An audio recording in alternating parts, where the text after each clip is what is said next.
ভারতের রাজ্য পশ্চিমবঙ্গ মুখ্যমন্ত্রী মমতা বন্দ্যোপাধ্যায় যে উক্তি করেছেন তা সম্পূর্ণভাবে বাংলাদেশের স্বাধীনতা সার্বভৌমত্বের প্রতি একটি হুমকি স্বরূপ এবং আমরা মনে করি এই বক্তব্যের মধ্যে দিয়ে ভারতের নেতাদের যে দৃষ্টিভঙ্গি তা কিছুটা হলেও প্রকাশিত হয়েছে।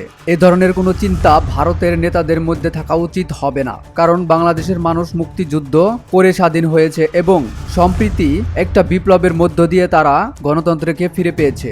এদেশের মানুষ যে কোনো মূল্যে এ ধরনের চক্রান্তের বিরুদ্ধে রুখে দাঁড়াবে। বাংলাদেশের সাম্প্রদায়িক সম্প্রীতি অক্ষুণ্ণ হওয়া বা বিপন্ন হওয়া যে অলীক কাহিনী ভারতীয় মিডিয়াগুলোতে প্রচারিত ও প্রকাশিত হচ্ছে তা কোনোভাবে গ্রহণযোগ্য নয়। আমরা বারবার বলেছি, এখানে ভারতের সাংবাদিকেরা এসেছিলেন, তারা দেখেছেন বাংলাদেশে এই ধরনের কোনো পরিস্থিতি নেই, অথচ ভারতবর্ষের মিডিয়া ও তাদের নেতৃবৃন্দ যেভাবে সম্পূর্ণ একটা মিথ্যাকে তারা প্রচার করছেন এবং বাংলাদেশের স্বাধীনতা সার্বভৌমত্বের প্রতি হুমকি দিচ্ছেন, তা কোনো মতেই বাংলাদেশের মানুষ গ্রহণ করবে না।